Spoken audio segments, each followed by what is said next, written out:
Ukraine और रूस के जंग के बीच व्लादिमीर पुतिन ने यूक्रेन के अस्तित्व पर ही सवाल खड़े कर दिए हैं। पुतिन का कहना है कि यूक्रेन का कोई इतिहास, कोई पहचान नहीं है, इस देश को बनाने वाला रूस ही है। लेकिन पुतिन को मालूम है कि कीव पर कब्जा करने के लिए उसे यूक्रेनियन का दिल जीतना होगा। तो चलिए आज की इस रिपोर्ट में जानते हैं कि यूक्रेन का जन्म आखिर कैसे हुआ और इसकी जड़ें रूस से कैसे जुड़ी है। यूक्रेन और रशिया का इतिहास कोई 1 या 2 दशक नहीं बल्कि हजारों साल पुराना है। यूरोप में ये सारे एक साल्विक कल्चर में आते थे और एक साम्राज्य के अधीन थे। बात यूक्रेन की करें तो 11वीं शताब्दी के मध्य में अपनी ऊंचाई तक पहुंचने के दौरान ये यूरोप में सबसे अमीर और सबसे बड़े क्षेत्रों में से एक था। 13वीं शताब्दी में मंगोल आक्रमण से इसके पतन तक कीवन रूस का अस्तित्व धीरे धीरे खत्म हो गया। इसी के बाद ईस्ट यूरोप में बसे साल्विक लोग 3 भागों में बंट गए, जो आज मॉडर्न रशिया, बेलारूस, यूक्रेन कहे जाते हैं। अगले 16 सालों तक Ukraine Polish, Lithuanian, Commonwealth, Austria Hungary, तुर्क साम्राज्य और रूस के ज़ारडोम सहित अलग अलग शक्तियों से लड़ता रहा, आजाद हुआ, फिर विभाजित हुआ। कुल मिलाकर यूक्रेन और रशिया एक ही घर में जन्मे 2 भाई हैं, जिनमें आपस में काफी सारी समानताएं हैं, चाहे वो कल्चर हो, भाषा हो या फिर धार्मिक मान्यता। दोनों देश कई मायनों में एक जैसे हैं, लेकिन यूक्रेन शुरू से आजाद देश बनकर रहना चाहता है, जबकि रशिया उसे खुद का हिस्सा समझता है।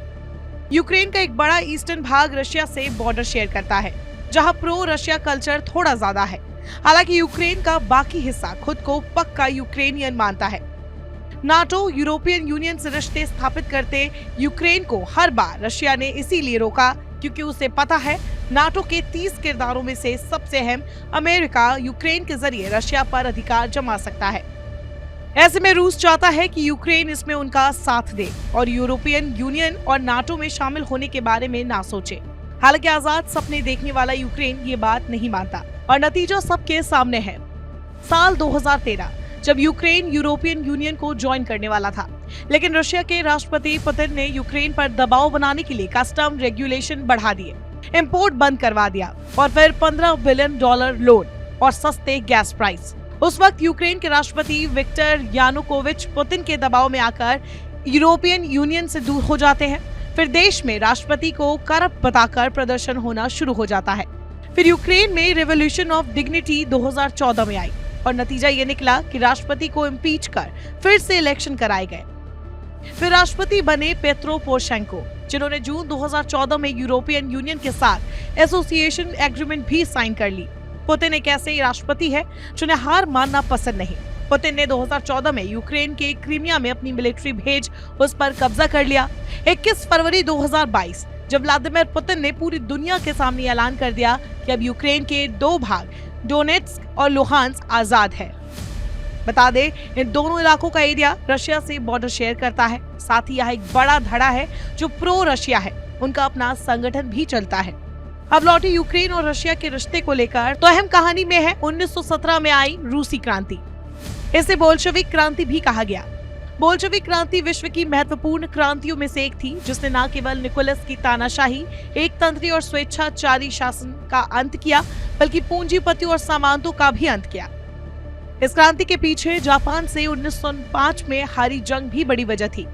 1922 में लेनिन के नेतृत्व में दूर दराज के राज्यों को रूस में मिलाया गया और आधिकारिक रूप से यूएसएसआर की स्थापना हुई, जो कि छोटे छोटे 15 देशों का एक संघ था।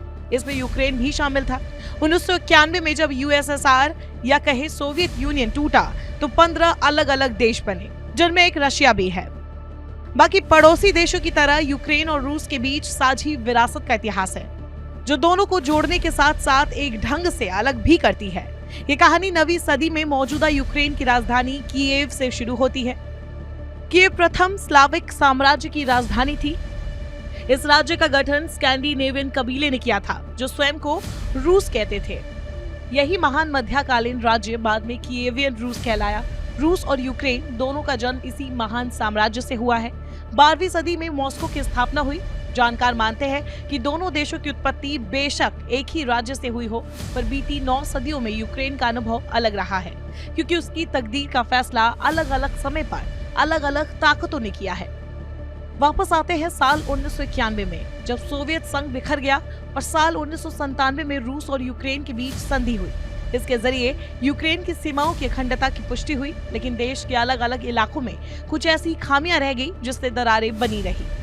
भले ही यूक्रेन और रूस की जड़ें उन्हें पहले स्लाविक राज्य तक लेकर जाती है, लेकिन 1000 साल के इतिहास पर नजर डालें तो पता चलता है कि रूस और यूक्रेन में सरहद, समाज और धर्म साफ तौर पर भिन्न रहे हैं।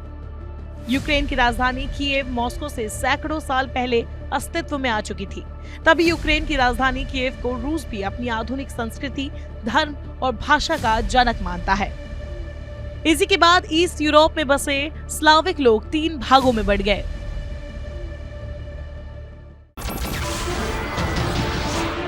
नमस्कार, मैं हूं मानक गुप्ता। अगर आपको हमारा ये वीडियो पसंद आया हो तो इसे लाइक और शेयर जरूर करें, और हाँ, हमें सब्सक्राइब और फॉलो करना ना भूलें ताकि आप देश और दुनिया की कोई खबर मिस ना करें। तो जुड़े रहिए हमारे साथ और देखते रहिए न्यूज़ 24।